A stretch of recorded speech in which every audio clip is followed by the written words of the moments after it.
Oh, the key. I put a picture on the key and it popped up like that.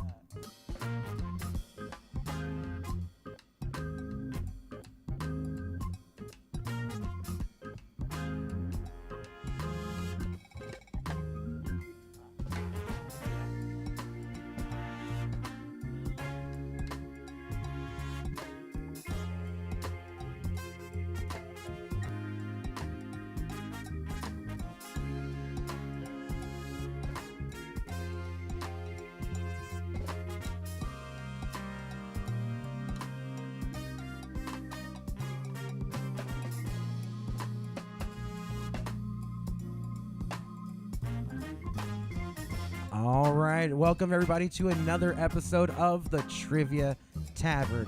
My name is Danny, and I'm going to be your trivia host for this evening here at the Trivia Tavern. Now, we're actually going to kick off our first game right away, so please get set up. If you haven't already, get scanned in on that QR code you see on the screen.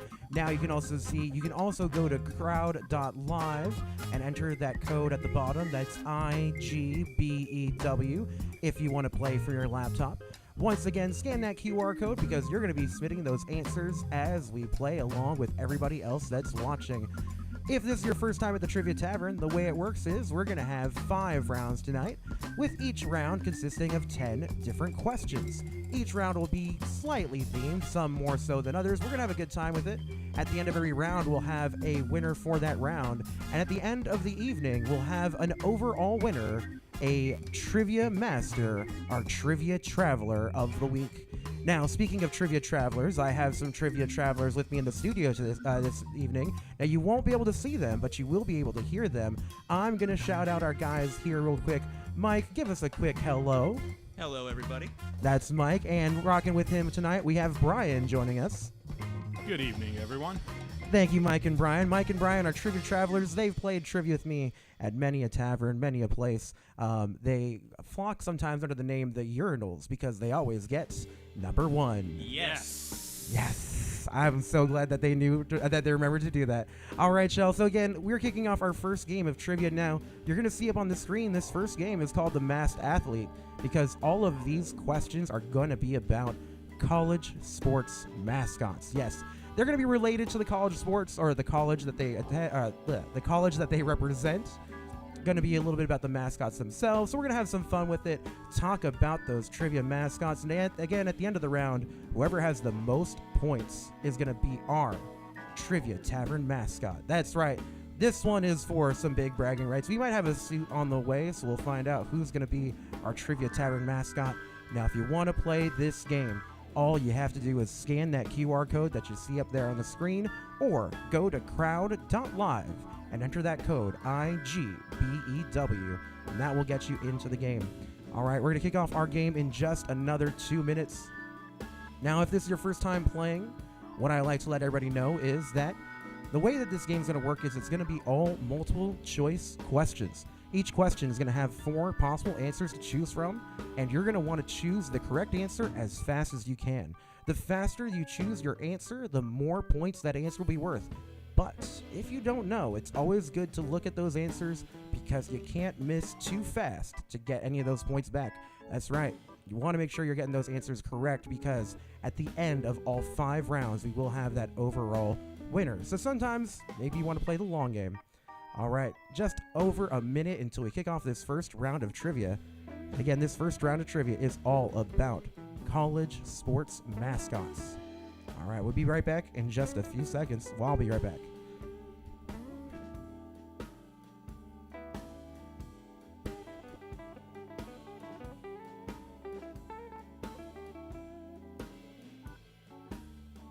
We'll have a good time.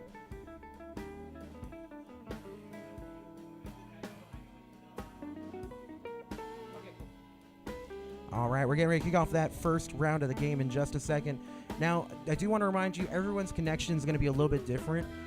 Sometimes, we might be seeing the answers all at the same time, what have you. All you have to do is keep your eyes on your devices where those answers are. No matter where the stream is at, you're going to see those answers popping up for everyone at the same time. So keep your eyes trained on those questions. What's going to happen is I'm going to read the question. Then, after a moment, I'm going to unlock the answers, and you'll pick out that answer. Try to pick out the correct answer as fast as you can to get the most points possible.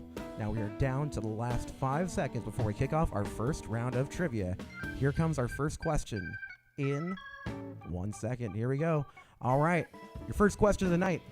The University of Maryland mascot, Testudo, is what kind of animal? Now you're going to try to figure out the animal once you see these answers. Is it a dog, a tiger, a turtle, or a seal? So that question again, the University of Maryland's mascot named Testudo is what kind of animal? A dog, a tiger, a turtle, or a seal? As your first question, try to get those points.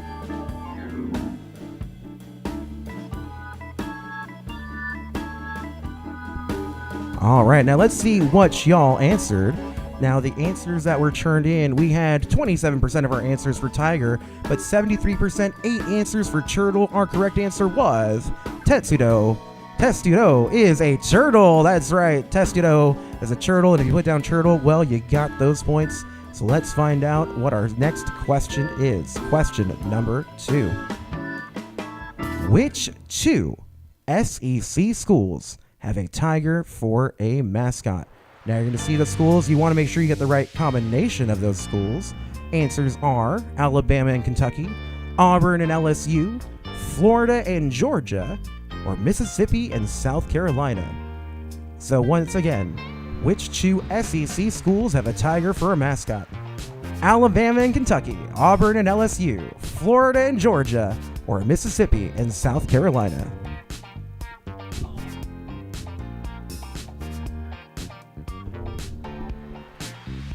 All right, y'all, let's see what those answers you submitted were. Now we had 10 answers, 91% for Alabama LSU. I'm being told by our producer, our engineer, that he fat-fingered. He's the one that put down Alabama, Kentucky. Your correct answer was Auburn and LSU. That's okay. Sometimes you got to be deliberate. You got to make sure to get those answers exactly as you intend them. All right, question number 3. Georgia's mascot, named Uga, is what kind of dog? So look for that dog breed for this question.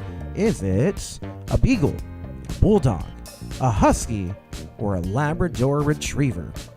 So once again, is it a beagle, a bulldog, a husky, or Labrador retriever? Georgia's mascot named Uga is which one of those dog breeds?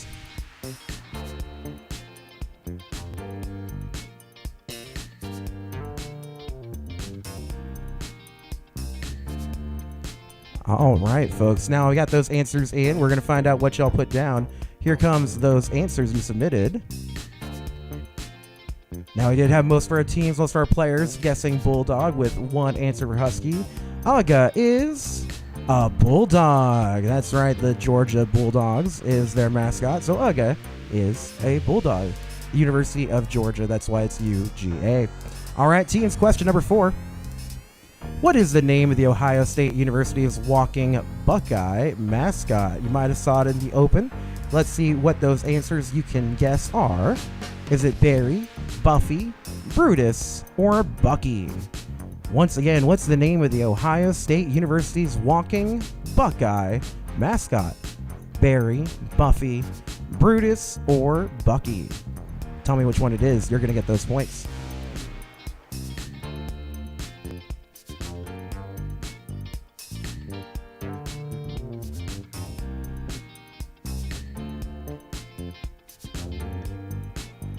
All right, answers are in. Let's see what you submitted.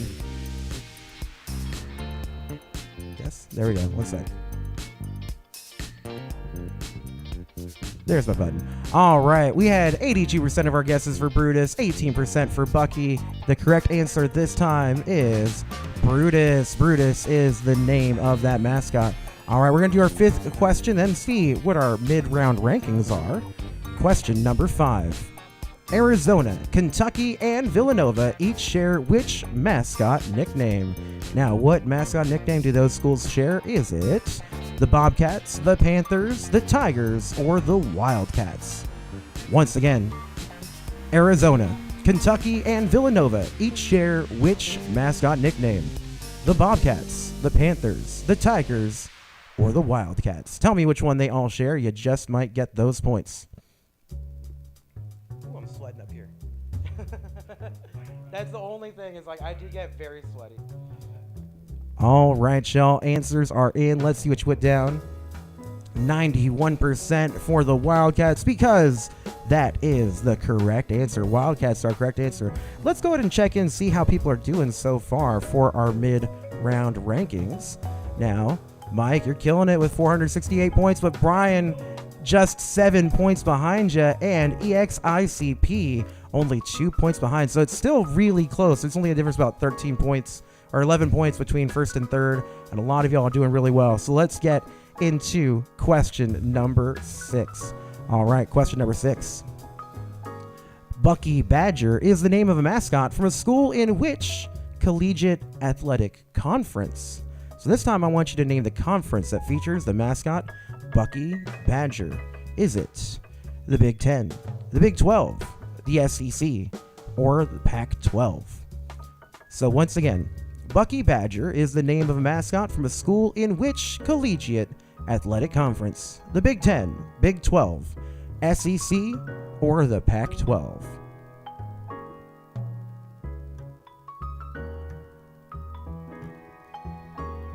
All right, we got those answers in. Let's see what you put down.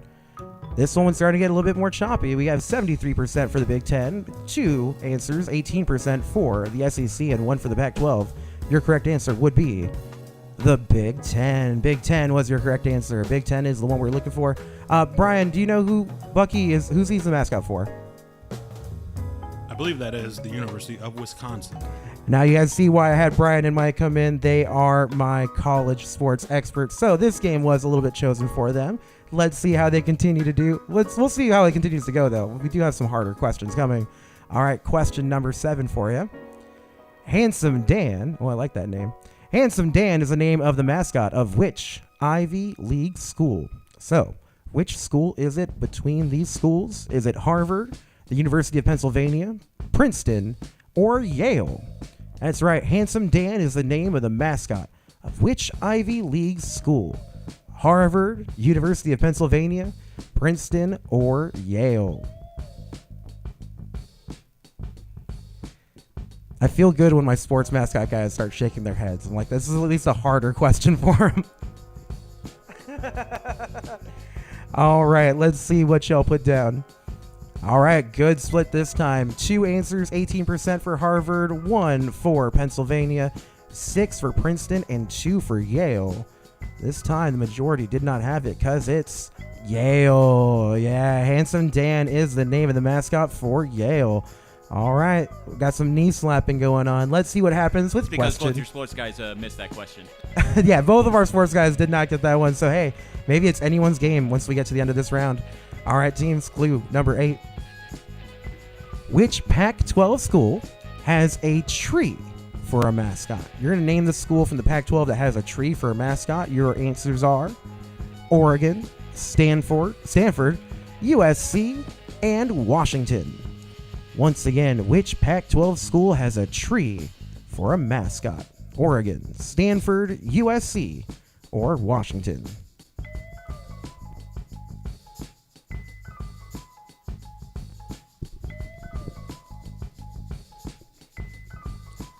All right, this one's getting a little bit more challenging. Let's see what we got here. Answers submitted. There they are. 2 answers, 18% for Oregon, 82% for Stanford. Your correct answer was Stanford. Stanford is the one we were looking for. Stanford was your correct answer. And now our 10th and final question ninth question. We still have one more after that for our 10th and final question. All right, here comes question number 9. The horse that goes by the name Traveler is a mascot for which school? You guys know I'm a fan of those travelers, our trivia travelers. But tell me, which school is it between these? Arkansas, Tennessee, USC, or Virginia? Once again, the horse that goes by the name Traveler is a mascot for which school?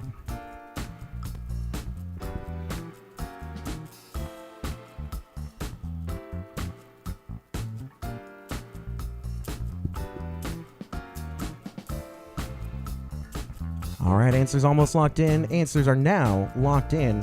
Let's see what y'all submitted. Answers for this one were 1 answer for Tennessee, 8 for USC, and 2 for Virginia. Traveler is the name, I believe, of the horse at USC. USC was your correct answer. All right, teams, we're on to your last question for this round. After we do this question, we're going to declare our top 3 and figure out who's going to be our new Trivia Tavern mascot. So get ready for the last question for the round as it comes up on your screen. Which school's mascot goes by the name Otto?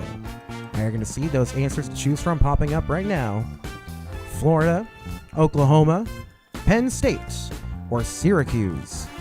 Once again, which school's mascot goes by the name Otto?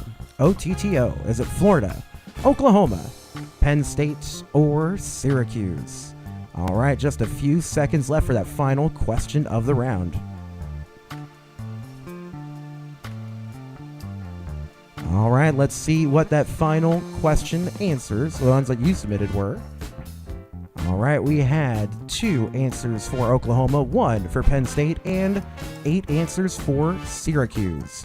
Your correct answer was Syracuse. Syracuse. All right, so now we're going to declare our winners in just a second. Before we do that, I want to throw it to our sports guys in the building, to the urinals. Mike, Brian, let me know. What do you guys think of that round? You can never go wrong with college sports when it comes to the urinals. That's right. The urinals do love their college sports. Mike, you had anything to add? What did you think of that round? That Ivy League question just completely threw both of us off. That was. It's okay. Ivy League tough. sports don't really count, right? I don't think anyone really pays attention to what Yale's doing in college sports. All right, let's find out who our winners were. All right, now we're going to see a quick drum roll kind of presentation as we get ready for our 3rd place winner. First name on the screen is going to be the person who got 3rd place. Hey, it's Brian with 741 points. So Brian did get a lot of points that round, but in second, it's EXICP. EXICP, let me know in the chat who that is. Mike, though, with 840 points, and you are now our new Trivia Tavern mascot. We don't have a fun name for you yet. I'm thinking Tappy, like a beer tap, but we'll find out. We're going to get a suit ordered. And Mike, you are going to forever be our Trivia Tavern mascot. An honor I never knew I needed, but now I can't live without. Absolutely, absolutely. So yeah, round of applause for Mike. Everybody watching at home, thank you for competing with us. Let's look at those rankings though. I want to say thank you, Veronica. Thank you, Ian. Thank you, everybody who's checking us out. Martin, I see you again. Team Bucks, Daphne, and Patrick. Good to see y'all. Sarah, thank you for joining in the stream. Now, I know that round was hard if you're not into college football, college sports, or anything like that, but don't worry, we got a lot of rounds coming up. I know there's a very special day for me coming up on Saturday, May the 4th. That might play into this game in just a little bit. So, what's going to happen next? We're going to queue up our next round. I'm going to take a little break just to get kind of reset for our next round of questions. But we're going to kick off your second round in just a second. We'll have a 7-minute countdown. So It'll be a great time to get up, get a snack, get yourself a beer, and get ready for our next round of trivia. But before we do that, let's present what our next round of trivia will be. Here we are. That's right, this next round is back in POG form. That's because this one is going to be all about fads. These are things that have come and gone, things that were popular, things that might no longer be popular. So we'll see how y'all fare when it comes to talking about fads. All right, we're going to start that countdown, and we're going to come back with more trivia in just about 7 minutes.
Oh, you're good. All right, we're getting back and set up in the studio. I was just chatting with my urinals, talking about like do you mention that like I do host bar trivia in a fair few places. Oh, hey, look, we got our chat down there at the bottom. Thank you for watching, everybody who's joining us. I do have my chat up on the screen, so thank you, Jeff. Thank you for running it. Thank you, Jared, for checking us out, and the guys with More on 5. I know Martin, you're out there. Ian, Sam, if you're watching too. Thank you all for playing. I'm pretty sure that our second place person was also from your team. I'm just not sure who that was with the call sign that they used. So let me know. Reach out in the chat. Let me know who that was. But yeah, if you're just joining us, we're getting ready for our second round of trivia. This next one's going to be all about fads, things that have come and gone, things that are maybe once popular but no longer are popular.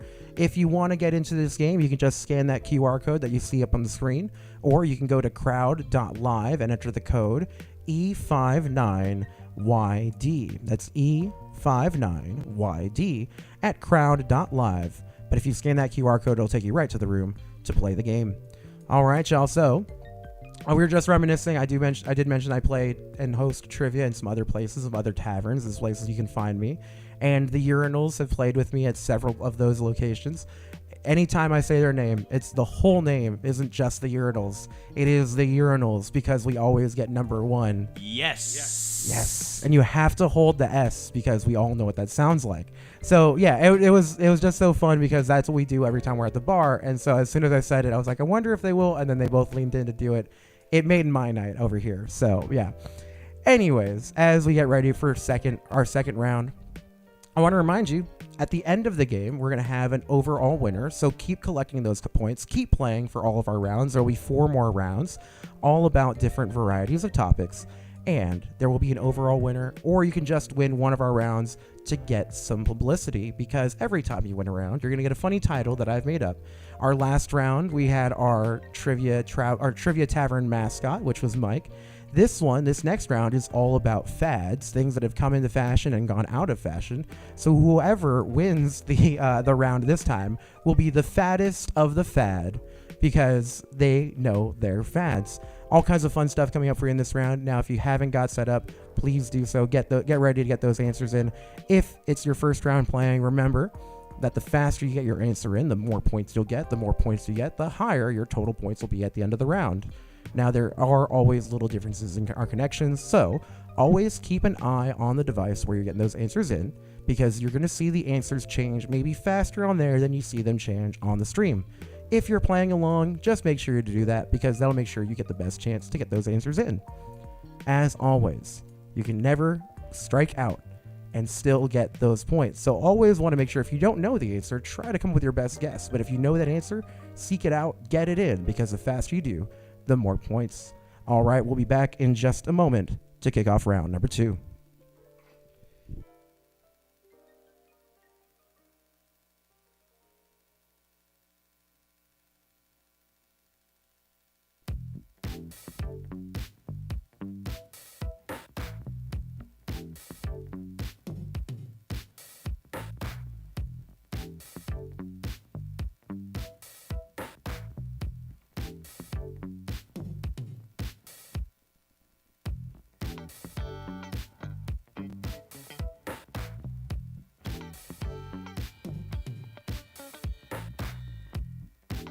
All right, get ready, guys.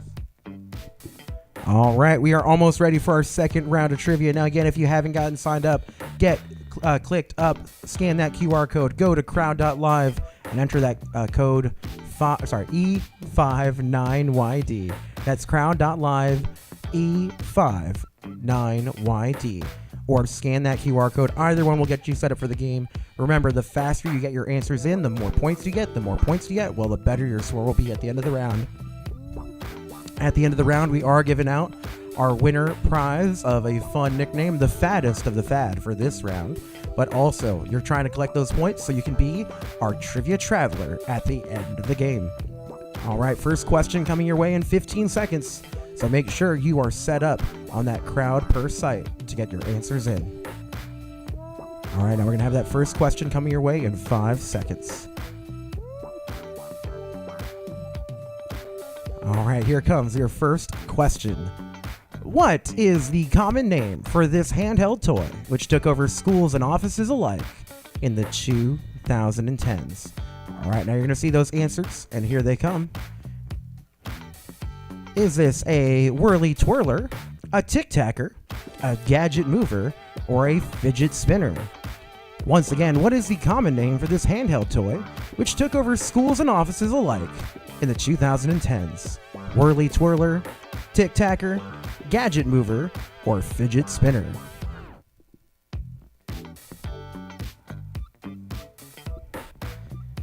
All right, I definitely know everyone had these for a time. Let's see if you knew what they were. Answers turned in. We have 100% of our answers know that that is a fidget spinner. That's right, that's a fidget spinner. And I wasted plenty of time along with everybody else just spinning those things. I still do if I see one.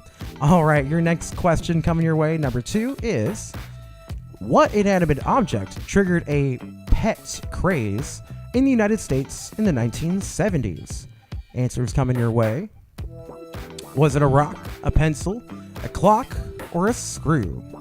Once again, what inanimate object triggered a pet craze in the United States in the 1970s? A rock, pencil, clock, or screw? Name that inanimate object.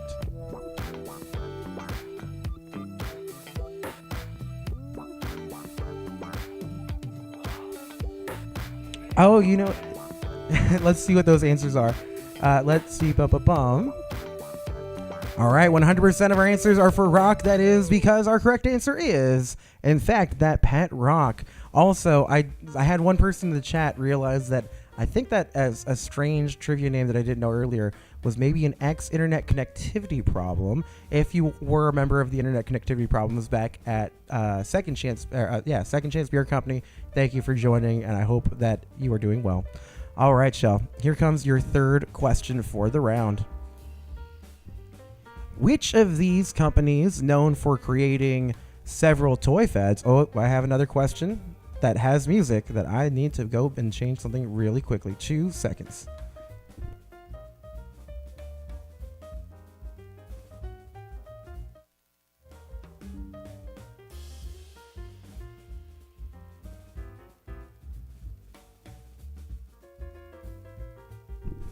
All right. Sometimes these questions, they get loaded up with music, and I just have to make sure that they don't blow out my engineer's eardrums.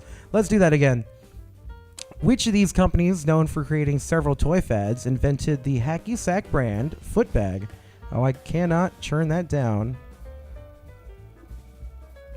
Thank you. Thank you for getting that for me, producer. What would I do without you?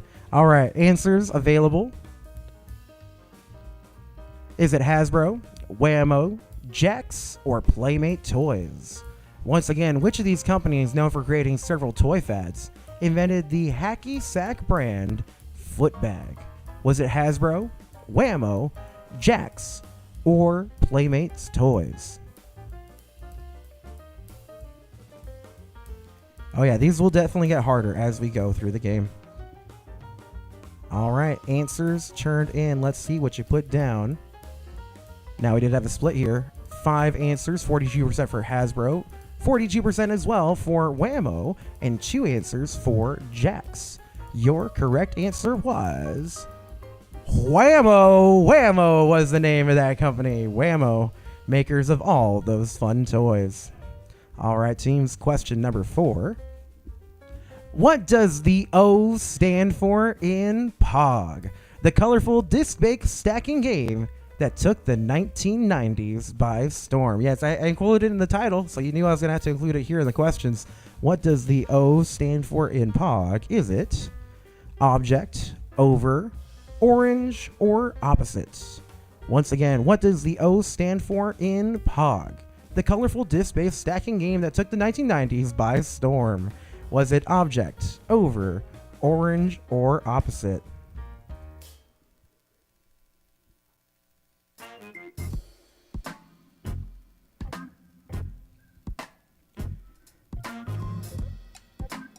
All right, teams. Now, let's see what you put down for your answers this time. Answers, 42% for object, 50% for over, and 1 for orange. Your correct answer was orange. Yeah, so Pogs specifically have a history of coming from orange bottle cap containers. So I can't remember the exact history, but it has to do with the original company that made the things. Like, you know, if you open the jug of orange juice and they have that little cap underneath the cap, that's where Pogs kind of came from. And so it has to do with its history of its creation. It's okay. Look, only one person got that one right. So I'm actually going to see if I can find out who that was. Oh, hey, Red 5. Of course, Red 5 knows that one. Red 5, thank you for watching with us. You are a master of Pogs. All right, teams, into your 5th question. What pizza chain was the largest buyer of kale in the world before it became the go-to health food fad of the 2010s? So before kale was a big food fad, who was the biggest buyer of kale? It was a pizza chain. Was it Papa John's, Pizza Hut, Domino's, or Little Caesars? Tell me which pizza chain was the largest buyer of kale in the world before it became the go-to health food fad of the 2010s.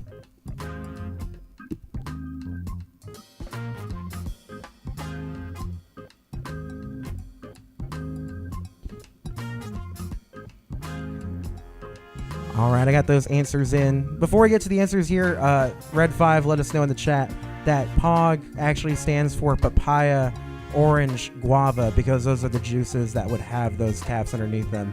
But Red 5 also let us know I could have been a doctor, but instead I know what the O in POG stands for.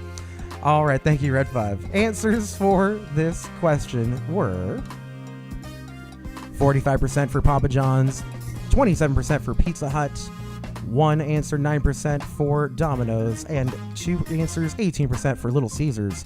Your correct answer was Pizza Hut. Pizza Hut. And we had 3 correct answers, 2 of them here on the couch. Both of them getting Pizza Hut. Let's see what our standings are for our fad round halfway through the round. All right, Brian and Mike, you are doing quite well with 356. That's a commanding lead right now for Brian, but as we know with those questions, they can go away real fast. The scores are a little bit lower this time around. Veronica in third with 282, and XICP. Yep, I see it now. XICP, internet connectivity problems, whichever one of y'all are in fourth place. All right, let's get into our sixth question for the round. And these are just the standings for this round. Your points will be added up across all the rounds. We'll check in on that later. All right, let's get to question number 6. Which of these toys is a Cush ball? Which talk show host Rosie O'Donnell regularly launched into her studio audience? Now, each one of these answers will have a picture associated with it. So check out those pictures. Is it the first one, the second one? Yeah, I can't really describe these. You just have to pick out the picture that you know a Cush ball is. So which of these toys is a Cush ball? Which talk show host Rosie O'Donnell regularly launched into her studio audience? Yes, this is a purely visual one, so I'm sorry I cannot explain what they look like because I'll end up telling you which one the Cush ball is. All right, there we go. Answers are in. Let's see what you put down. All right, we had 9% for option 1, 9 answers and 82% for option 2, and that last answer, that trapezoidal thingy with one answer, our correct answer was number 2, the one that looks kind of like a sea anemone. That's right, with all the little things popping off of it. Definitely the stress relief ball of childhood. All right, your 7th clue. Which of these toys accounted for 10% of sales on eBay at the height of its fad in the late 1990s? I'm going to have a collection of toys up here for you to choose from, and they are Tickle Me Elmo, Polly Pocket, Tamagotchi, and Beanie Babies. Once again, which of these toys accounted for 10% of sales on eBay at the height of its fad in the late 1990s? Tickle Me Elmo, Polly Pocket, Tamagotchi, or Beanie Babies?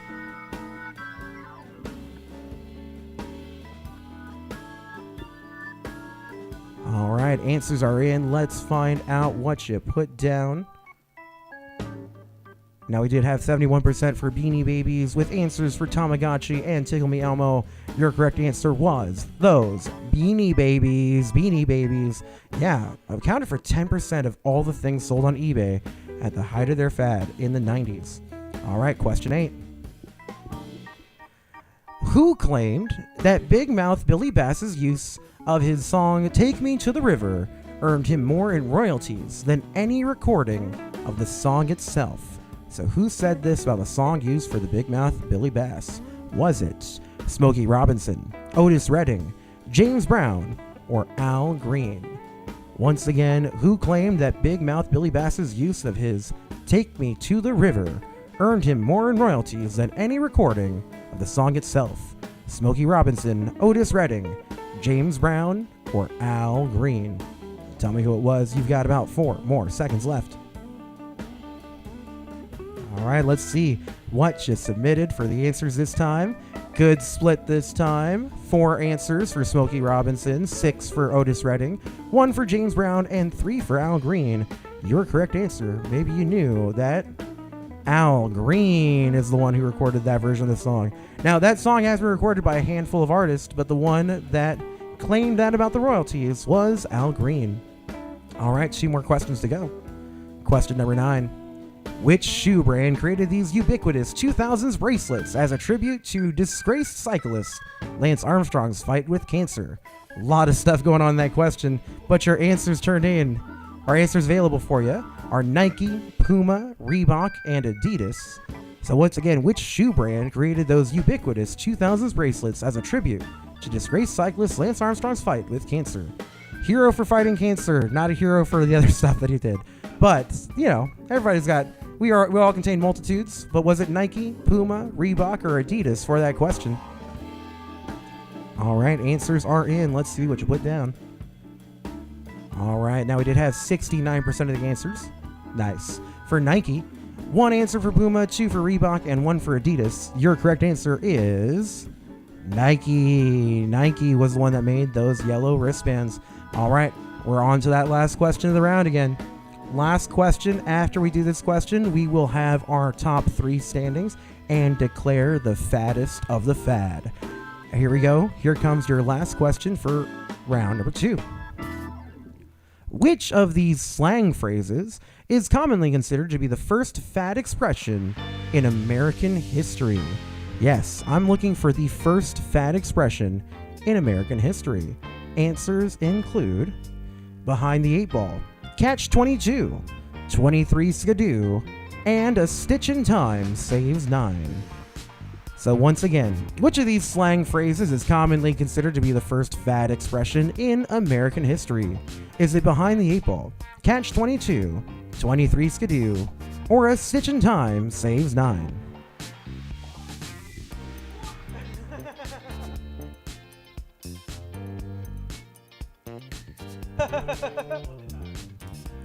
All right, y'all, we're all going way back as we look at those answers. Now let's see what y'all submitted.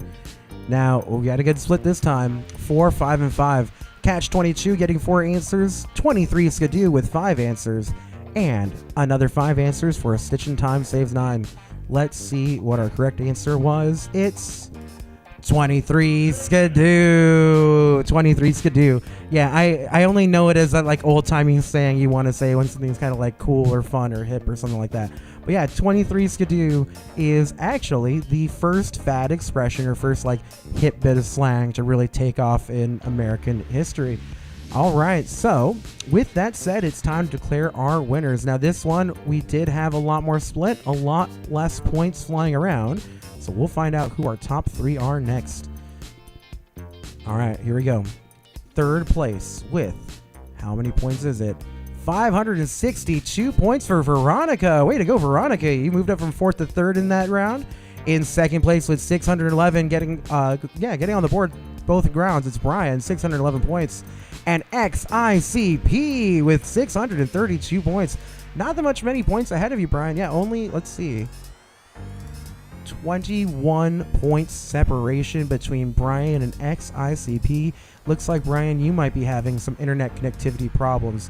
Now, so yeah, actually, the team that person represents, XICP, they played with me at a tavern, at a bar, and they were called the internet connectivity problems. So it's always a bad time to see internet connectivity problems because they're really good at trivia. And in this case, you had a little bit of internet connectivity problems. I think both of y'all did. Yeah, how do you guys feel about your old-timey fads and stuff like that? Where'd you guys land with that round? Not nearly as good as college sports.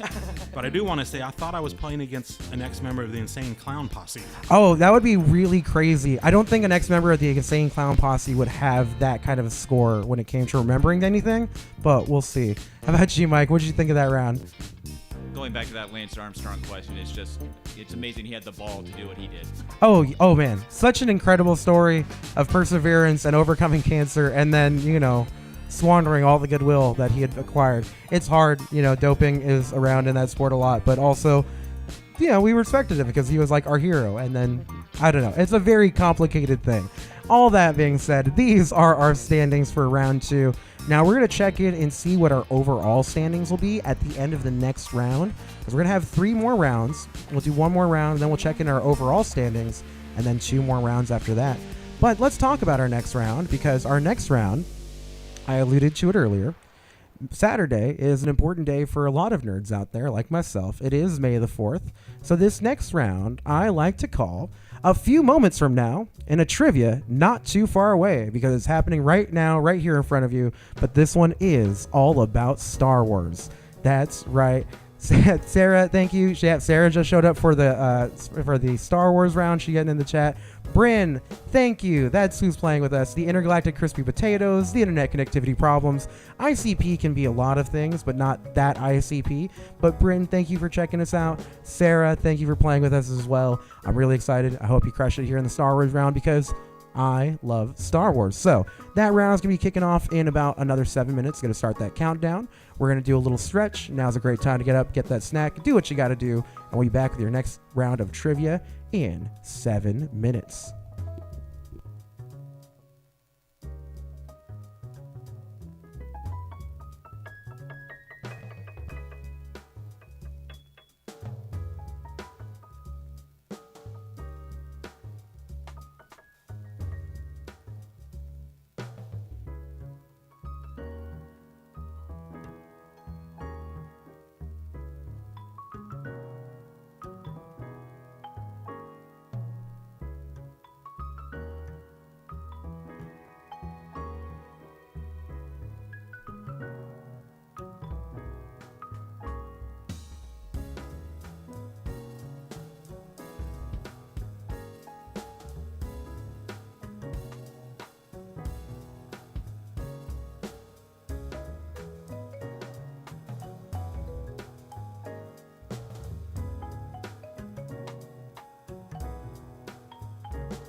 I mean, I've seen people.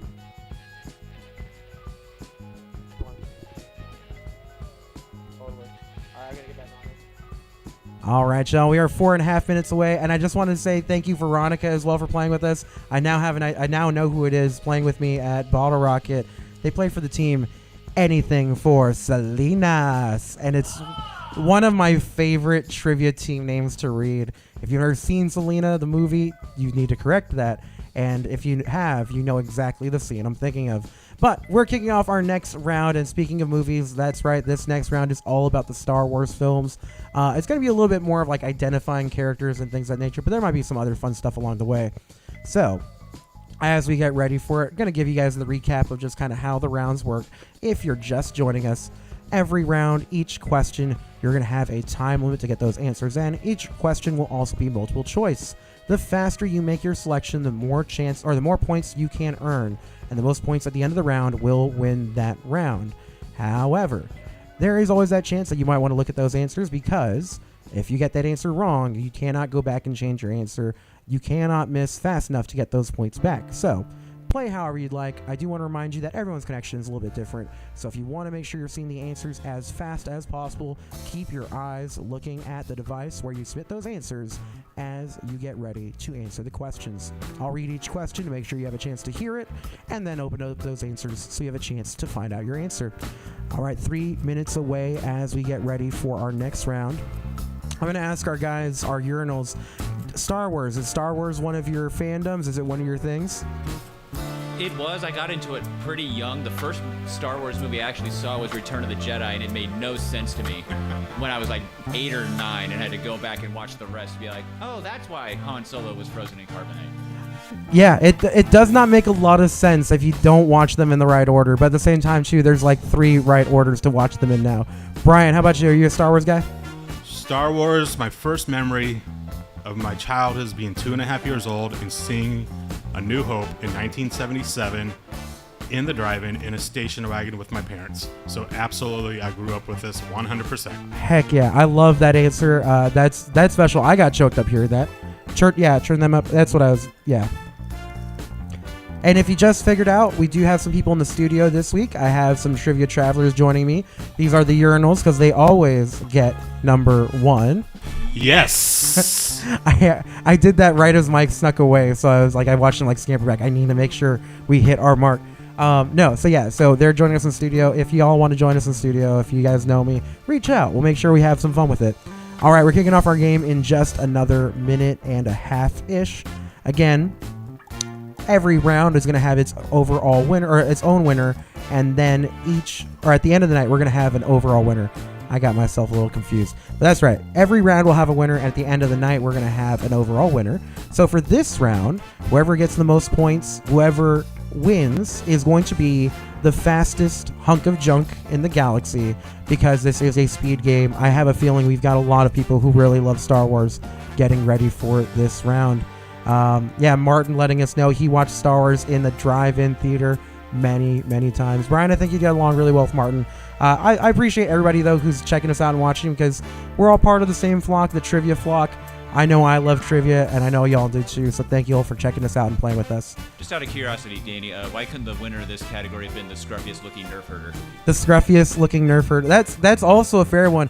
That's maybe because we'll probably have multiple trivia rounds about Star Wars, and I've got to have a lot of different things. Scruffiest nerf herder, strongest with the Force.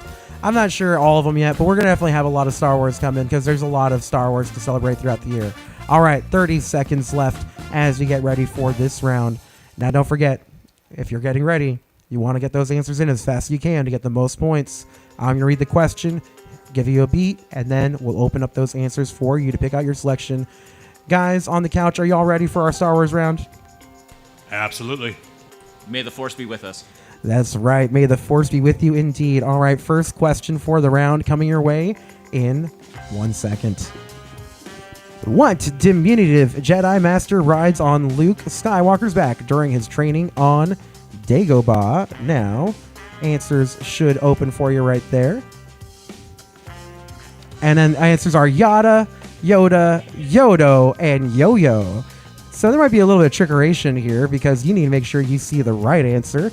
Once again, what diminutive Jedi Master rides on Luke Skywalker's back during his training on Dagobah? Is it Yada, Yoda, Yodo, or Yo-Yo?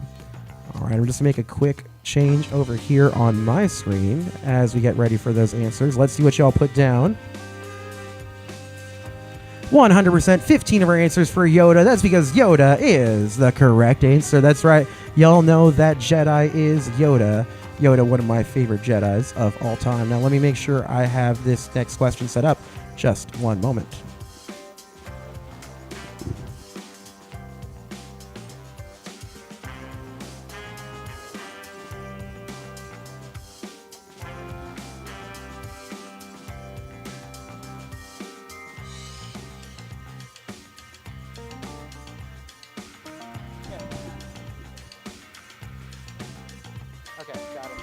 All right, and it showed the answers before I was ready last time, but now that should be corrected. All right, let's get to our second question of the round, and hey, there I am. Sometimes I forget to bring myself back. All right, here comes your second question for our Star Wars round. In which Star Wars film does this future title character make his first appearance? Now, we're actually looking for a film title, so is it Revenge of the Sith, The Rise of Skywalker, Solo, or Rogue One? Once again, in which Star Wars film does this future title character make his first appearance? Revenge of the Sith, The Rise of Skywalker, Solo, or Rogue One?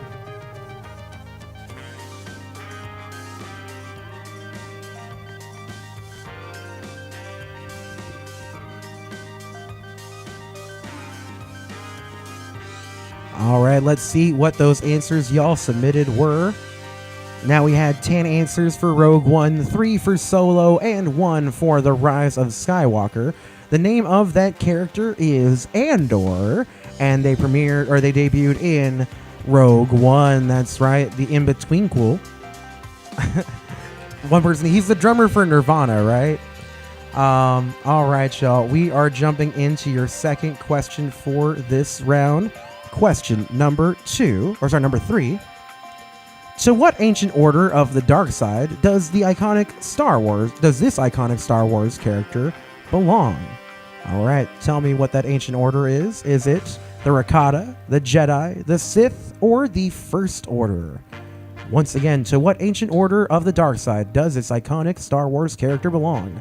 Is it Rakata, Jedi, Sith, or the First Order?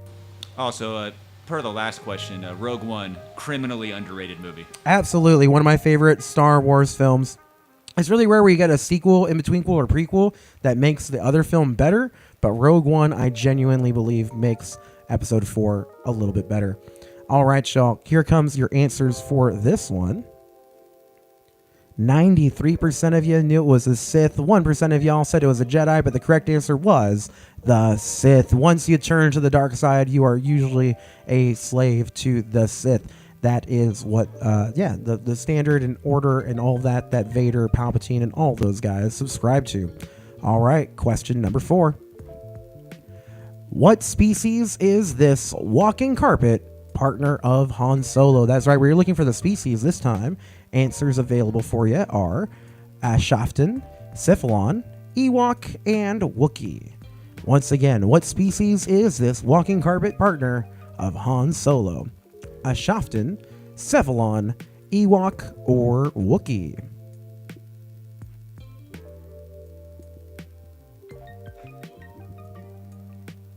All right, now answers almost locked in. Coming back with those answers right now. Let's see what you put down. 100% know that Chewbacca is a Wookiee. That's right. I bet my Wookiee. All right, now let's talk about droids. What type of droid is this famously wordy Star Wars sidekick? Is it protocol, battle, security, or astromech? What type of droid is that? This wordy Star Wars sidekick, is that a protocol droid, battle droid, security droid, or astromech droid?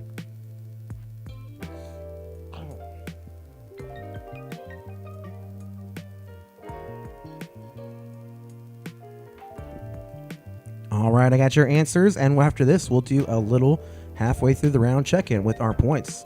Now, answers y'all submitted.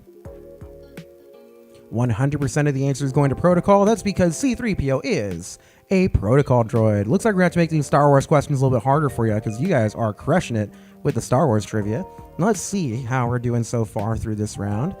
Ian with 471 points, just 2 points ahead of Mike with 469, and Sir Richard and Sir Yeller. That's a fantastic thing. I always say one of my rules at one of my trivias is don't be, and I don't want to get demonetized from YouTube, so I'll say don't be a Richard. So he's Richard and Sir Yeller. Thank you, Richard and Sir Yeller. That is a fantastic trivia name. All right, so you can see, even if you look further down that list, in 10th, it's 379. That's less than 100 points between 1st and 10th. So this is a much closer round. So that's where the speed's going to come in. All right, let's get to our 6th question for this round. What is the actual name of the character known as the Child on The Mandalorian? So what is the actual name of that character? Answer is popping up. Is it Grimble, Grunion, Grogu, or Gondu? Once again, what is the actual name of the character known as the Child on The Mandalorian? Grimble, Grunion, Grogu, or Gondu?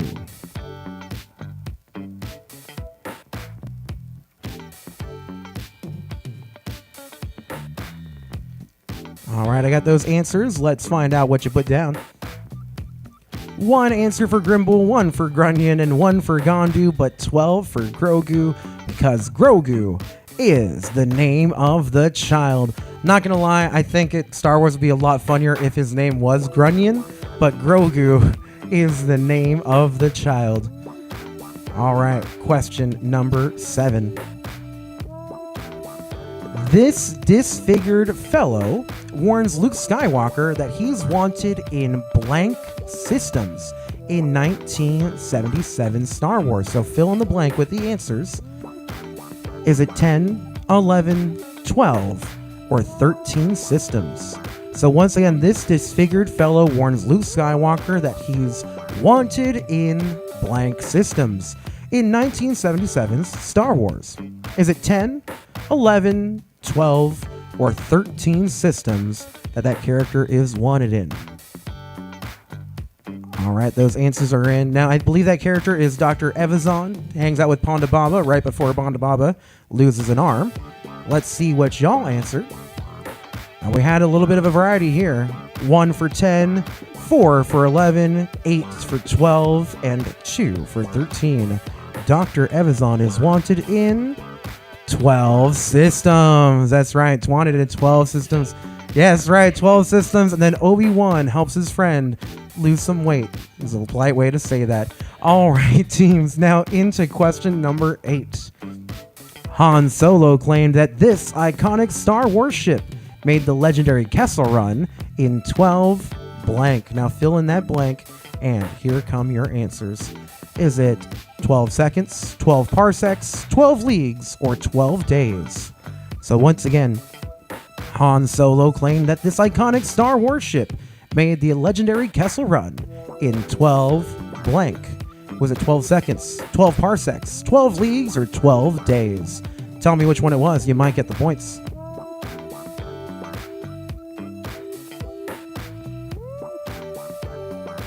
All right, I got your answers. My science people are going to know this one. Now, we had 1 answer for second and 14 for parsecs.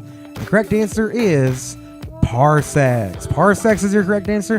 Now, you might be saying, wait a second, a parsec is a measurement of distance. And that is correct, because George Lucas did not know that. He just thought it sounded cool when he put it in the script.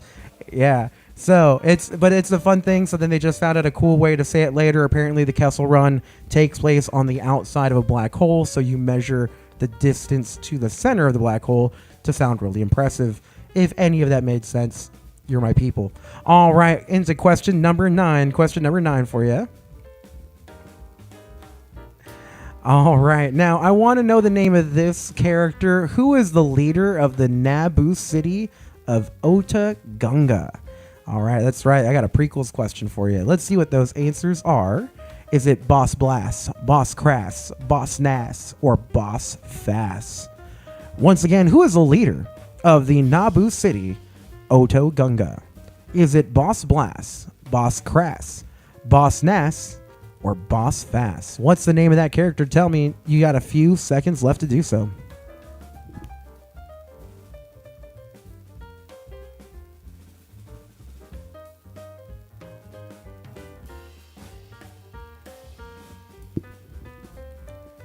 All right, y'all. Let's see. We got the answers in. Let's see what you put down. All right. 1 for Boss Blast, 1 for Boss Crass, 11 for Boss Nass, and 2 for Boss Fass. Our correct answer is Boss Nass. That's the closest I can do. That's the closest I can do to my Gungan accent. That was very good. Thank you. I appreciate that. That's as much as I remember of the prequels was that the Gungans were weird. No, the prequels, if they're movies, hey, I like them too in some places. All right, teams, on to your last and question of this game. Now, after I read this question, then we'll declare our winner for the round. Now, we had a lot of people doing really well, so you might need to be the fastest. Let's find out our 10th question for our Star Wars round. What American author shares a name with this Star Wars pilot?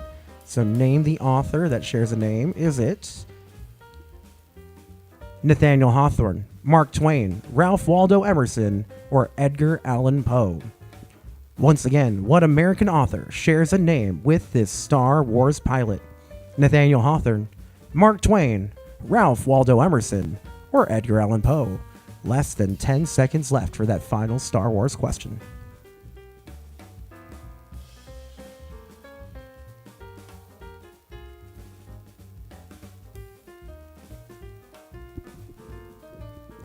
All right, teams. Everyone playing, individuals or teams, let's find out what the answers you submitted were. 2 for Nathaniel Hawthorne, 2 for Ralph Waldo Emerson, and 11 for Edgar Allan Poe, because our correct answer, that is Poe Dameron. Poe Dameron, Edgar Allan Poe, sharing that Poe in their name. So now, without further ado, it's time to declare our fastest hunk of junk in the galaxy, because you got the most points. So here we go. We're going to start seeing that drum roll and get ready for our third place finisher. All right, now in third place, it's Turbo, our man behind the glass with 894 points. So that was a really high scoring round. Ian playing at home with 913 points. And in first place with 934, it's Mike. Mike sitting front row. So Mike, now you are 2 category winners. You are our Trivia Tavern mascot and the fastest hunk of junk in the galaxy. How you feeling, Mike? I did not expect to do that well in the Star Wars category. I'm kind of shocked, frankly. Hey, you know what? Sometimes it's knowing what you know, and this time it came up your way. We've got the rest of our standings. Now, you see these point spreads are way, way higher than last time, so congratulations to all of y'all who are playing with us. Thank you for playing. You guys are killing it. Yeah, even our lowest score almost at 500 points for that round. So a lot of y'all know your Star Wars. Now, we're going to have 2 more rounds as we get ready for those last 2 rounds. I want to see our standings through our whole game so far. Now, these are going to incorporate all 5 rounds, or sorry, 3 of the 5 rounds we'll end up playing. At the end of the 5th round, we'll have an overall winner for the whole game. So let's take a look at that. Now, it is going to say our winners, but these are our halfway or 3/5 way. Now, in third with overall points, it's XICP. That's right. Former internet connectivity problem or internet crispy potato. In second, Brian has 2,166 points. Now, I think sitting next to him, Mike with 2,333. He is doing quite well, having taken down 2 separate rounds of the game so far. But don't worry, because last week we had somebody who did not win a single round become the overall trivia champion at the end of all of our rounds. So it's still anyone's game, because our next set of questions for this next round, this one we're going to be talking about some old school slang. That's right, this is a rip-snorting vocable banter, which is a fancy way of saying an awesomely wordy challenge. or contest. So this next set of clues is all going to be about old-timey slang. I'm going to give you some weird bits of old slang. You're going to try to tell me something about them. So we're going to kick off that timer. Once again, now's a great time to get another beer, get another drink, snack, go to the bathroom. We're going to start a 7-minute timer and have your 4th round coming your way in just about 7 minutes. All right, y'all, see you there in just a few moments.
All right, y'all. We are almost back with our 4th round of the game. This next round is going to be all about old-timey slang. So, this round is about vintage slang, I should put it that way. Answer questions about these words that used to be in fashion. Faster answers mean more points, and the most points at the end will be our Victor Ludorum. Now, I don't know exactly what that means, but it does mean something like ultimate winner. Victor Ludorum. I'll find out for you and tell you at the end of the round. But this round is going to be about all kinds of old-timey slang that we don't really use too much anymore. You might have heard some of these expressions, but maybe you didn't know exactly what they meant. So this was going to be a good round for taking those fun guesses at, seeing what the answers are, and then trying to process elimination as fast as possible. But if you know the correct answer, if you know this bit of slang, jump in as fast as possible, and you will get the most points possible for that answer. Now, we are 3 rounds through our game so far. We're going to have 2 more rounds for this game. At the end of round 5, we will have an overall winner. So I hope you are having a good time playing True with me. And if you are, just, let us know in the chat, the YouTube chat. I'm checking in on it all the time. And we've also got our chat set up on Twitch as well. Let me check over and see if we've got much going on in our Chits chat.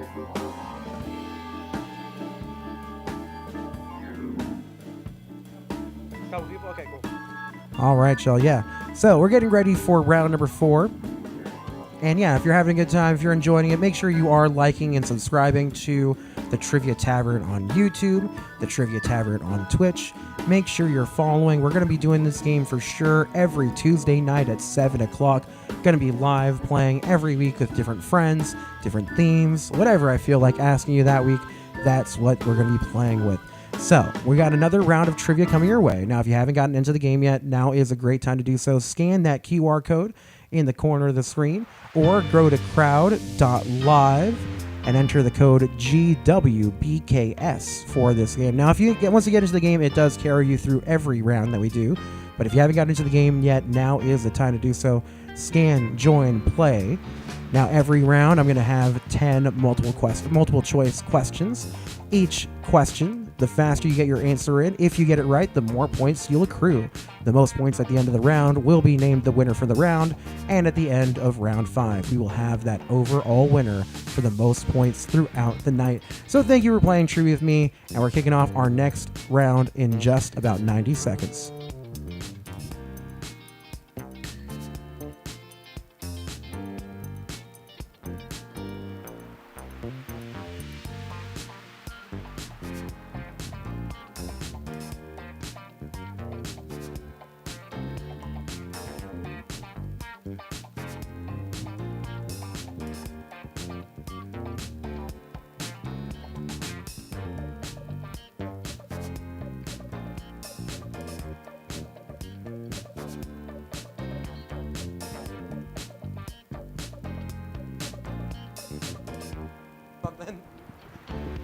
All right, 45 more seconds till round 4 kicks off. All right, we are almost there, so get those fingertips, get them nice and loose. Get those muscles going, get that brain juice flowing. Sometimes it helps to have a tasty beverage to do that. I know I like to have one as well. Now, this next round, all about old-timey slang, vintage slang, all kinds of words that have changed, their definitions, and then maybe changed back, or now we just know it as one thing. So you're going to discover what this round is about as we go through it. Don't forget to scan that QR code, get those answers in. Faster answers mean more points. The most points at the end of the round wins our title of Victor Lodurum. All right, teams, players, everyone, here comes your first question for the round. Which of these phrases does not apply to someone who finds himself in a difficult situation? So we're looking for the one that does not mean a difficult situation. Is it over the moon, behind the 8 ball, up a creek, or in the soup? Once again, which of these phrases does not apply to someone who finds himself in a difficult situation? Over the moon, behind the 8 ball, up a creek, or in the soup? Tell me which one it is.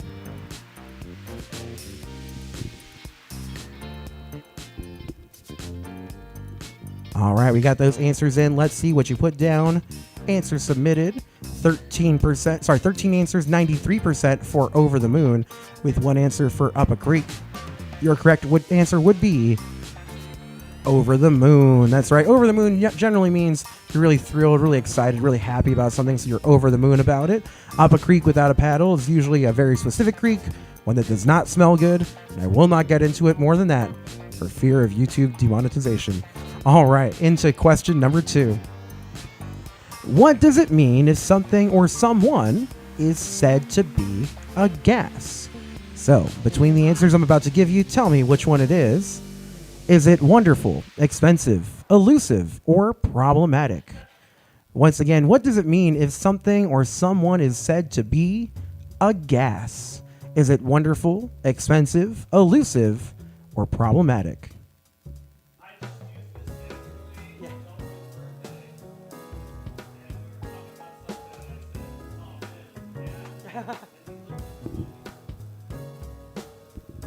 That's hilarious.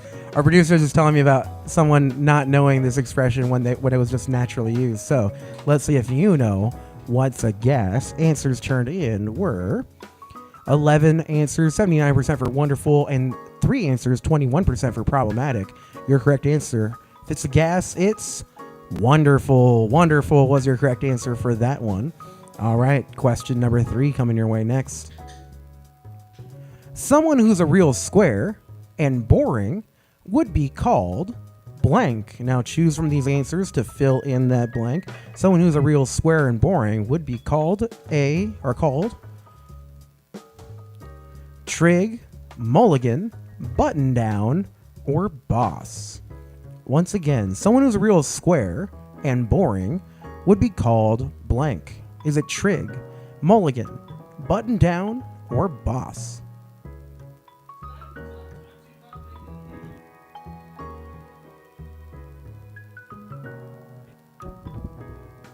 All right, let's see those answers turned in.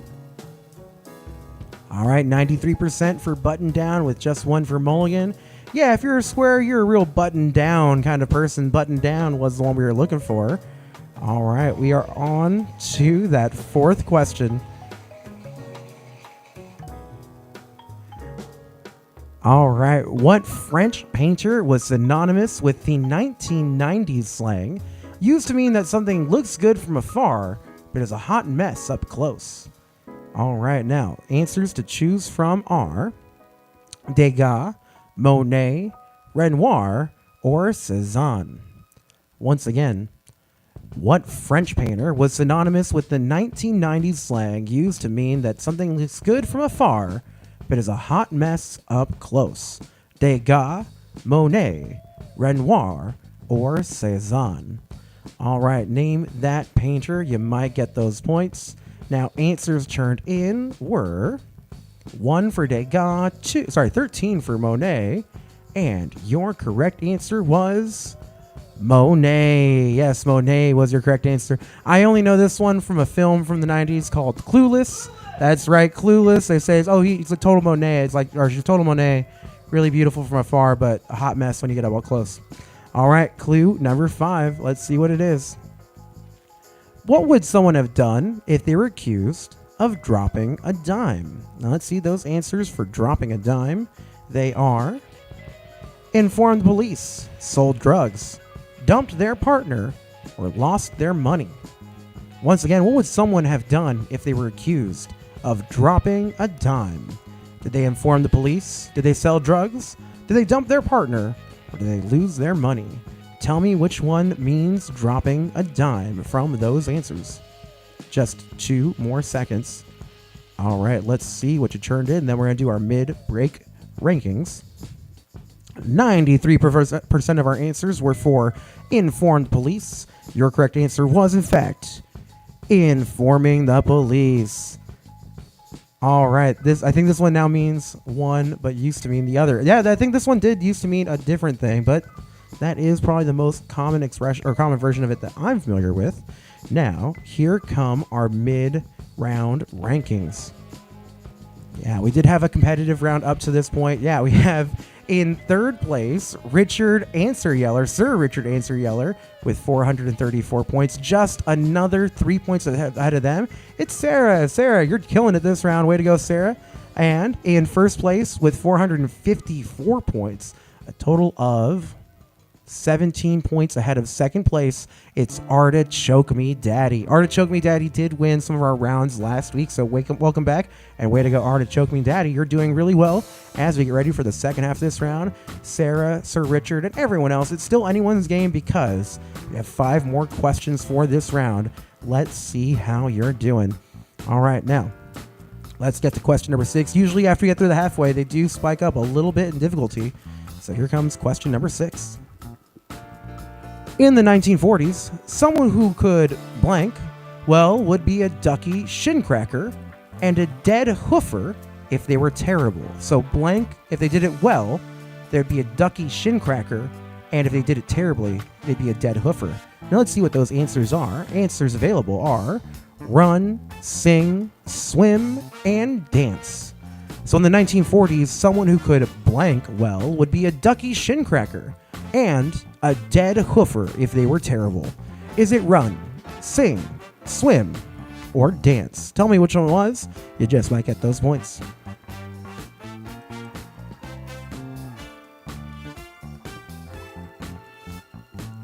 All right, now I got those answers for you. Let's find out what you put down. All right, we had 29% of the answers for swim, 71% of the answers for dance, If you can dance well, then you're a ducky shin cracker.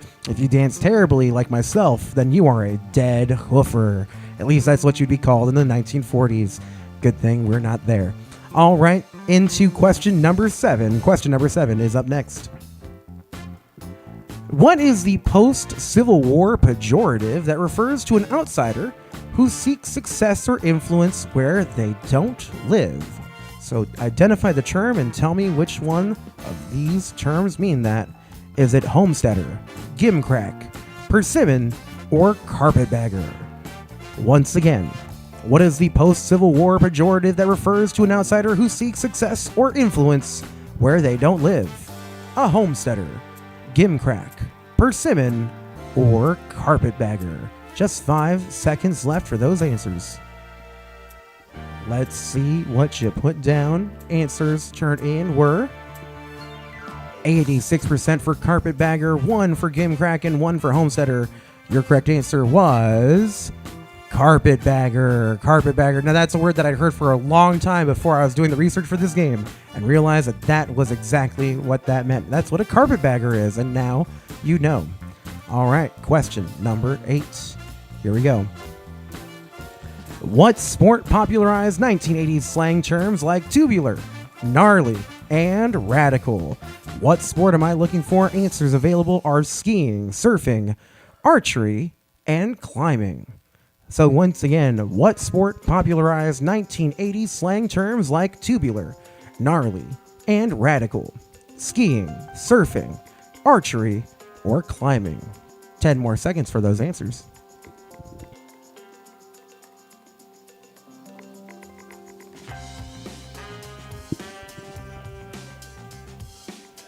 Turtle Ninja-ing is an acceptable answer if it was on the board. However, that will not get you the points. Let's find out what y'all put down. 100% for surfing. That's because surfing is 100% the correct answer. Yeah, now skateboarding hadn't become popular yet, but yeah, tubular referring to even just hanging out in the tube of the wave. All right, teams, players, and everyone. Question number 9 coming your way. Which of these fist fight souvenirs would you have in 1800s London if you had copped a mouse during the melee? Now, here come your answers to tell me what copped a mouse means. Is it a black eye, a broken finger, a bloody nose, or a fat lip? Once again, which of these fist fight souvenirs would you have in 1800s London if you had copped a mouse during the melee? All right, tell me which one that is.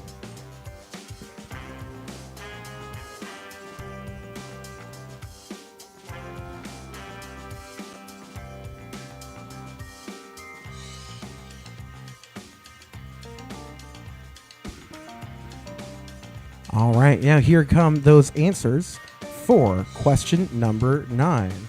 Was it 43% of our answers for black eye, 1 answer for each broken finger and bloody nose, and 6 more for a fat lip? That was a very symmetrical split for that round. Most popular answers are black eye and fat lip. Which one was it? Well, that would be a black eye. That's right. If you copped a mouse, that means you've got a black eye from that fight. All right. We are on to our last question for this round. Just one more question for round number 4. After I read this one, we will confirm a winner for the round, have our top 3, and declare our victor, Ludorum. All right, question number 10 coming your way. Which of these American authors, popular in the 1950s, would not have been considered a beatnik? So you're looking for the author that was not a beatnik. Now, answers for you are Allen Ginsberg, Neil Cassady, J.D. Salinger, and Jack Kerouac. Once again, which of these American authors popular in the 1950s would not have been considered a beatnik? Is it Allen Ginsberg, Neil Cassady, J.D. Salinger, or Jack Kerouac? Tell me which one it was. Just a few more seconds left for those answers. Answers are in. Let's see what you submitted. All right, good split this time with 1 for Allen Ginsberg, 6 for Neil Cassady, 5 for JD Salinger, and 2 for Jack Kerouac. Now, let's see what that correct answer was. It's J.D. Salinger. Yeah, Allen Ginsberg and Jack Kerouac, kind of famous for that beatnik movement, but J.D. Salinger did not fit into the group with the rest of them. So that was your correct answer. Now, we did have some groans and grumbles. Maybe we'll see those standings switch around for this round. Let's see who took it. Now, here comes our third place name first up. Here we go. We're going to have that first name in third place with 763 points. Red 5. Way to go, Red 5. Back in the top 3. In second with 786 points, the XICP, second place for them. And in first place, Real John. Real John made it into the game. Thank you for playing with us, Real John. Also a friend of ours at Bottle Rocket. So way to go, Real John, XICP, and Red 5 being our top 3. You are very well versed in your old-timey slang. But yeah, that ended up being a harder round for some of y'all than it was. So that means, Real John, you are our Victor Ludorum. And for those of you not in the know, I just discovered Victor Ludorum is Latin for the winner of the games. So we'll see if he can be the Victor Ludorum of our overall trivia in just a little bit. We're going to get into our final round of questions in just a moment. But first, it's been a minute since I checked in with the urinals. Urinals, what did you guys think about the old-timey slang round? That was a good one to mix it up from some of the other categories, but that beatnik question did me dirty. Same. I would have never thought that Salinger was the right answer there. Right. Salinger doesn't seem like such a dude who's like, oh yeah, no, he's a little bit too conservative to be a beatnik, right? Yeah, that was definitely a challenging round. We definitely saw a lot of people who weren't always in our top 3 for some of the other rounds moving around into that round. So it was a really good mix of things. I'm going to keep our overall ratings and rankings secret until we finish our last round. Now, I did mention earlier that our guys here in the studio are sports guys, and I kind of felt a little dirty by doing the first one being about mascots. So that is an appropriate sound drop. Thank you, producer, because this next one, it is, we're getting ready for May, and we have kicked off the NBA playoffs. So this one I call the last winning time dance, NBA playoffs and finals trivia. Now, if you're not an NBA person, don't worry. You should be able to make a decent guess at a lot of these because they are generally people who are popular names and teams that you've heard of because they're winning teams. So this last round is going to be about NBA playoffs and finals trivia. Now we're going to kick off that round, and again, it's always good to take guesses because you might just need those last few points to be our overall trivia winner. So I'm going to start our countdown, and we're going to kick off our last round in 7 more minutes.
Just a bit outside.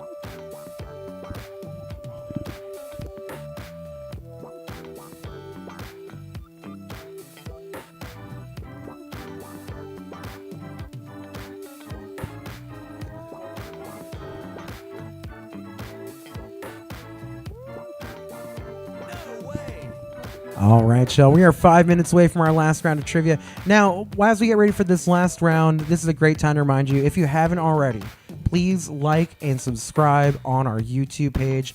Subscribe and follow on our Twitch page. It's just a cool way that we can keep growing this Trivia Tavern thing.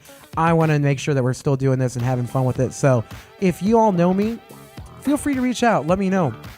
If you want to be here in the tavern, I'm going to throw it to Brian real quick. Brian, you having a good time hanging out with us here in the tavern? I'm having more fun than I even thought I'd have. Anytime we're doing trivia, it's a great time. Absolutely. That's how I feel. Trivia is one of my favorite pastimes. It's one of my favorite things to do. And I've always wanted to bring the bar trivia kind of vibe into the home. And I feel like this is kind of the fun thing that we can do is we can have fun, hang out, drink some beers, enjoy ourselves, and answer some trivia questions along the way. And, you know, do it for the brand recognition, do it for the publicity, get a little bit of that notoriety, right? You can never have too many urinals in the studio. That's right. You can never have too many urinals anywhere you are. It's always good to have urinals because, right, they just make it so things are more efficient and quick and timely. Don't want to be messing around with all that.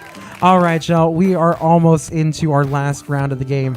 Now, if you haven't played with us for any of the rounds yet, please jump in, scan that QR code, get into the room. This last round is going to be about NBA and, NBA playoffs, finals, a little bit of that. Now, I'm going to check out the chat a little bit. Let's see. Go See Cal letting me know that they were the ones. Yeah, Real John of my team. Go See Cal Worthington over at Bottle Rocket. Sarah, I do apologize. We had 2 sports categories. One of those was kind of a mascots thing, so I was kind of trying to play it off that way. But yeah, I'm actually going to try to build our game a little bit based on who I think is going to have a good time here with me in the studio. So, Sarah, don't worry. Come on. Be on the show. We'll have a good time. I'll ask you all kinds of questions about fairies and those kinds of novels and stuff I know we like, cosplay. We'll have a good time. I know a lot of the stuff. Disney, whatever it is. We'll have a good time. Let's see. Martin. Martin had to take off, but that's okay. Martin, thank you for joining us when you did come in. I know you're giving me a hard time, Sarah. And Mikey, Red 5, saying, much like the Clippers, this is my ear. We'll find out tomorrow for that one, Mikey. I'm rooting for you because, you might see something coming up that way in a little bit. All right, y'all, 2.5 minutes to go. We're going to take another. I'll be off mic for just a few more seconds, and we'll be back for that last round of the game.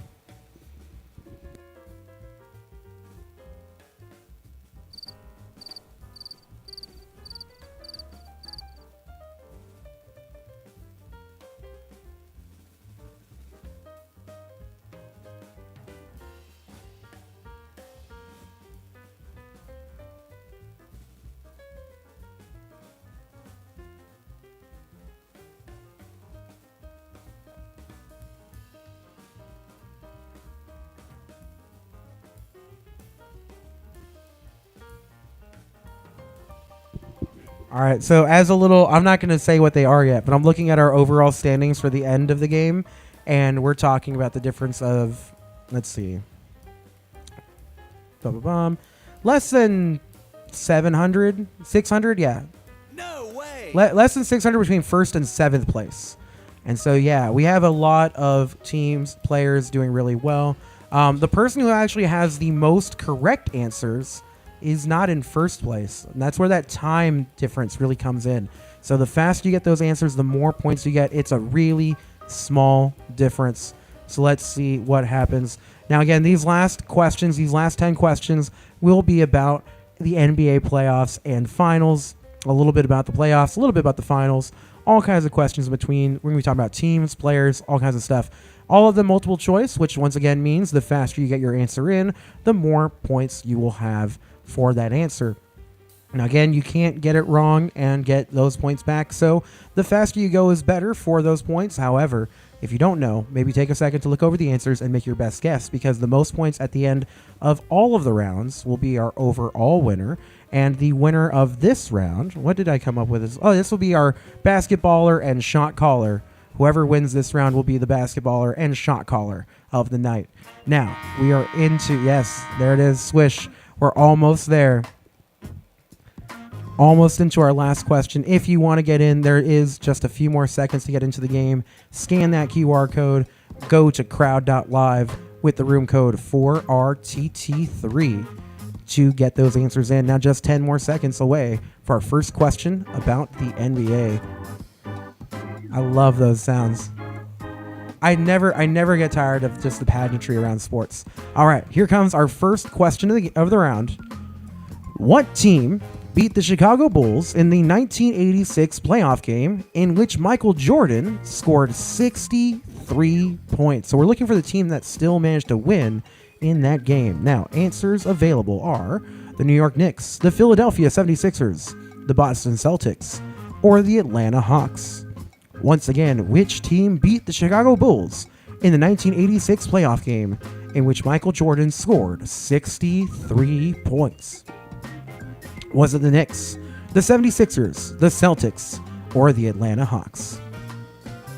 All right, answers almost in. There they are. Let's see what you submitted. With 93% of the answers and one answer for the Hawks, but 93% for the Boston Celtics. Your correct answer was the Boston Celtics. That's right, the Celtics was your correct answer. All right, question number 2 for the round. Who won his first career NBA Finals MVP award in 2022? So not that long ago. Once again, who won his first career NBA Finals MVP award in 2022? Was it Steph Curry, LeBron James, Kevin Durant, or James Harden? Once again, who won his first career NBA Finals MVP award in 2022?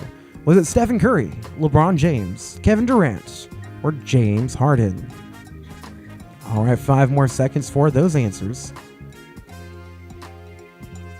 All right, your answers are in. Let's see what you submitted. 71% of the answers for Stephen Curry, 1 answer for LeBron James, 3 for Kevin Durant.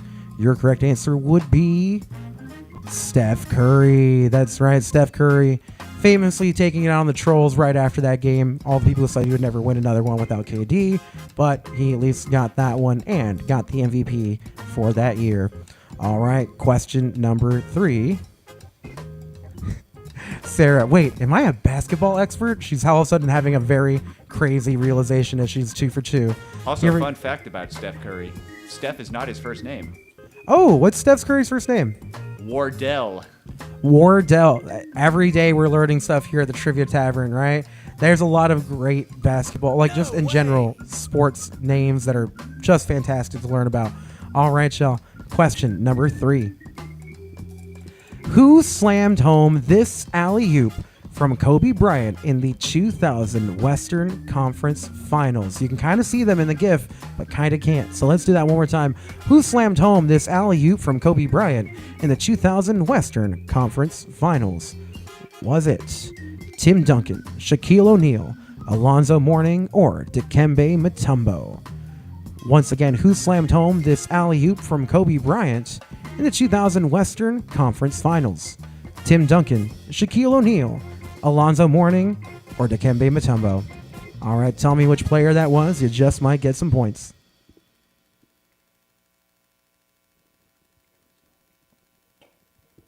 All right, answers are in. Let's see what you put down. Submitted answers were 1 for Tim Duncan, 12 for Shaquille O'Neal, and 1 for Dikembe Mutombo.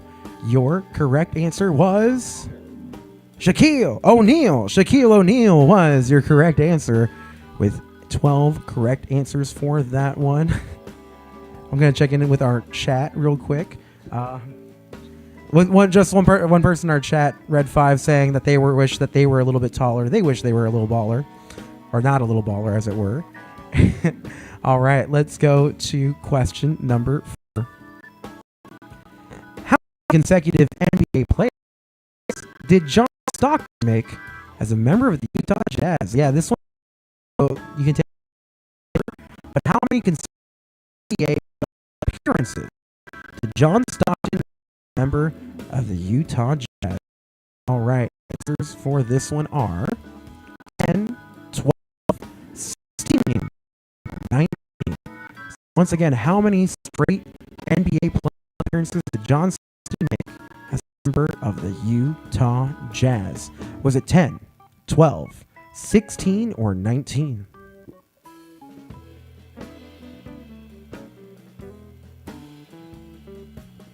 All right, let's see what those answers you turned in were.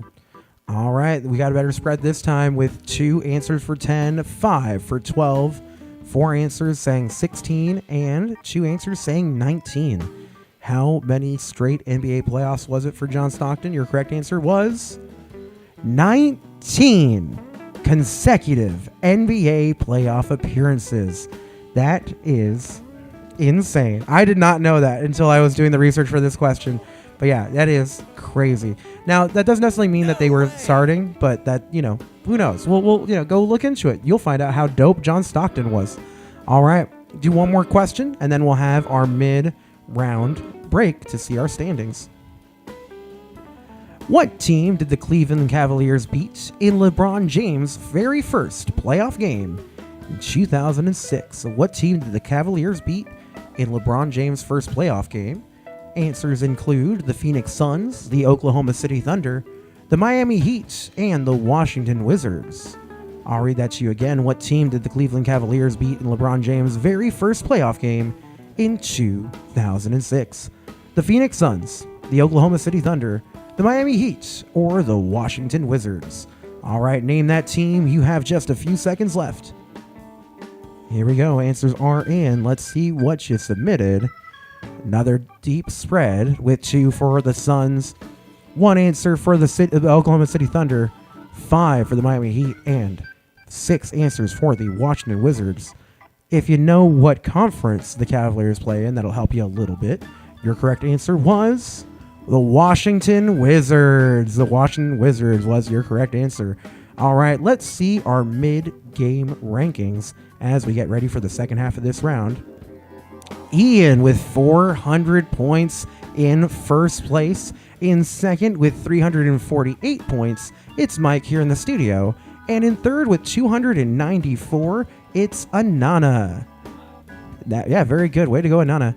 Now, we do have another 5 questions to go. This one is a little bit more difficult, so do try to think of those answers as you're looking at them. Sorry. Go over those answers as you're looking at them, because maybe it'll give you the best chance to make the best guess. All right, 5 questions down, 5 more to go. I think we have 1 more about the playoffs. Then we're going to get some questions about the finals. So here comes question number 6. Who played center for the Boston Celtics during their legendary run of 7 NBA titles in a row? Now you're looking for the player who played center for that team. Was it Wilt Chamberlain, Nate Archibald, Bill Russell, or Don...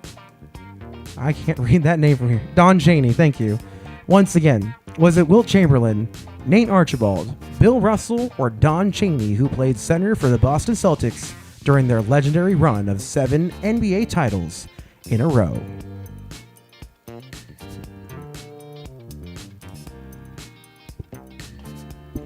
All right, let's see what you submitted. All right, we had 21% of the answers for Chamberlain, 1 for Archibald, and 10 answers for Bill Russell. Your correct answer was Bill Russell. That's right, Bill Russell, the legendary Celtic. Now, on to your 7th question for the round. As of the end of the 2021-2022 season, which of these franchises has never played in the NBA Finals? So name the team amongst these teams who has never been in the NBA Finals. Is it the Los Angeles Clippers, the Orlando Magic, the Toronto Raptors, or the Indiana Pacers? Once again, as of the end of the 2021-2022 season, which of these franchises has never played in the NBA Finals? The Los Angeles Clippers, the Orlando Magic, the Toronto Raptors, or the Indiana Pacers? All right, answers are in. Let's see what you put down. 9 answers for the Clippers, 2 for the Magic, 1 for the Raptors, and 2 for the Pacers. Your correct answer was the Los Angeles Clippers. The Clippers was your correct answer. Red 5 Mikey saying in the chat, feeling kind of attacked right now. At the beginning of the round, he said, it feels like it's finally the Clippers' year.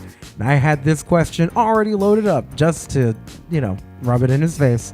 All right, we are heading into question number 8. Sorry, Mikey, I love you. All right, question number 8. How many NBA Finals did Michael Jordan lose over the course of his career? So this one's going to be another number. Once again, how many NBA Finals did Michael Jordan lose over the course of his career? Was it 0, 1, 2, or 3?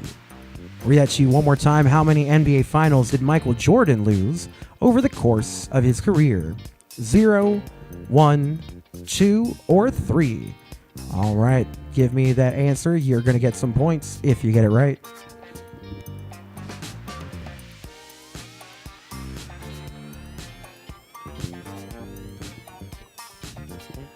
All right, we got those answers in. Let's see what you put down. 7 answers for 0, 2 for 1, 4 for 2, and 1 for 3. Now, your correct answer for this question is the goose egg. 0 was your correct answer. That's right. There were a couple times where Jordan didn't make it to the finals, but if he made it to the finals, every time he was there, they won the championship. Way to go, Jordan, and way to put, for any of you who knew that he never lost a finals. All right, 2 more questions to go. As of 2023, who is the only player in NBA history to be named Finals MVP as a member of the losing team? So the only person who's ever won the Finals MVP, Most Valuable Player during the championship series, who was part of the losing team. All right, your answers available are Kobe Bryant, Tim Duncan, LeBron James, and Jerry West. Once again, as of 2023, who is the only player in NBA history named Finals MVP as a member of the losing team? Is it Kobe? Is it Tim Duncan? Is it LeBron James? Or is it Jerry West? Just a few seconds left for those answers. All right, answers are in. Let's see what you put down. Now we had 2 for Kobe, 1 for Tim Duncan, 5 for LeBron James, and 6 for Jerry West. Your correct answer is Jerry West. That's right, Jerry West. Also, if you've seen the NBA logo, the person who's doing that crossover dribble, the silhouette you're seeing is of Jerry West. So yeah, so that's another claim to fame for Jerry West, one of the all-time Laker greats. All right, we have just one more question. It's going to be our last question for this game for the entire night. After this question, we'll declare our winner, not just for this round, but for the overall night. All right, one more NBA question to go, and it goes like this. As of the 2022-2023 season, which of these former league MVPs never played in the NBA Finals during his career? So name the player here who has never played in the NBA Finals up to last season. Answers included Russell Westbrook, Allen Iverson, James Harden, and Steve Nash. So once again, as of the 2022-2023 season, which of these former league MVPs never played in the NBA Finals during his career? Some of these players do have a chance to change that. Russell Westbrook, Allen Iverson, James Harden, or Steve Nash. All right, those answers are in. Let's see what you put down. And we had 2 for Russell Westbrook, 1 for Allen Iverson, 7 for James Harden, and 3 for Steve Nash. Your correct answer was Steve Nash. That's right, Steve Nash never made it to a finals, and was and was also MVP. I don't think one of those was an MVP, and then some of them didn't make it to the finals. So that was part of the clue. Now we're going to get into our rankings for this round in just a second. This is to declare our basketballer and shot caller. So let's go over our top 3 for our final round of the game. Now let's get to our third place entrant. With 665 points, Brian. Brian is in third for our NBA round with 665. Mike right next to us, 697. So our sports guys in the studio coming up second and third. But in first place, it's Ian. Ian, a member of Moron 5 with 761 points. Way to go, Ian. Clutching out that round and getting the most points. Now, we did have a lot of points up there on the board. 556 for Anana, or XICP getting up above 500 as well. Now, I do have our standings as we get ready for our last round, or sorry, not our last round, but our final overall standings. Before we get into that, as we get ready to almost wrap things up here, just going to throw it to our boys on the couch. You guys have a good time tonight playing Trivia with me tonight? Oh, this was a total blast. This was so much fun. Thank you, Mike. Brian? Wait, you mean it's almost over? Can't we keep going? I was saying, I wish I had more rounds prepared for you, but that's it. Those are all the questions that I had. Yeah, we're getting ready to call it a night, but if y'all had a good time, make sure you smash that like and subscribe button on YouTube, and make sure you're following on Twitch. That way you can never miss an episode of the Trivia Tavern. Also, all of these casts will be going up as videos that you can go back and rewatch later. So if you miss an episode, you can still tune in. You won't be able to play along with us on the app, but you can play along and just kind of keep track of your answers for each question. All right, that's it. We're almost there.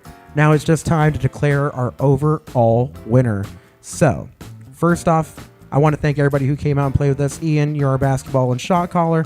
Mike, you had 2 titles tonight. You are our fastest hunk of junk of the galaxy and our new Trivia Tavern mascot. Way to go, Mike, in the studio. I am drawing a blank on some of our other winners, but if you guys did well, oh, that's right, Real John, you are our vintage linguist, our Victor Imperador, or that was something to that effect. I forgot what we called you. And without further ado, it's time to declare our overall winners. All right, now our overall third points place is Ian with 3,460 points. That is a great multi-game score. Brian with 3,592 here in the studio. And in first place, 3,666 for Mike, playing right beside him. They did crush it when it came to those sports rounds. You're going to see our overall standings coming up for you right now. Our ex-ICP member in fourth place, just a little over 100 points behind third. So we did have some good second chance beer company representation here between Ian and ex-ICP. Veronica also killing it with almost 3,000 points. Turbo here in the studio. Real John also doing really well. And so yeah, those are all our standings. Hey y'all, I hope you guys had a great time playing Trivia with me here at the Trivia Tavern. If you did, well, my name is Danny, and if you didn't, well, then my name does not matter. We will be back here with more trivia next Tuesday at 7 o'clock. So make sure that you're subscribed to YouTube. Make sure that you're following us on Twitch, so that way you know where you can find the next episode of the Trivia Tavern. It's going to be on every Tuesday night at 7 o'clock. So please, I hope you all had a great time playing with me. If you did, well, let me know. And if not, well, then we will see you next trivia. That's going to do it for us. I hope you all had a great time. Thank you for playing with me. My name was Danny. Until next time, thank you, Bryn. Thank you, Anana. Thank you all, everyone who watched on our stream. This is a lot of fun.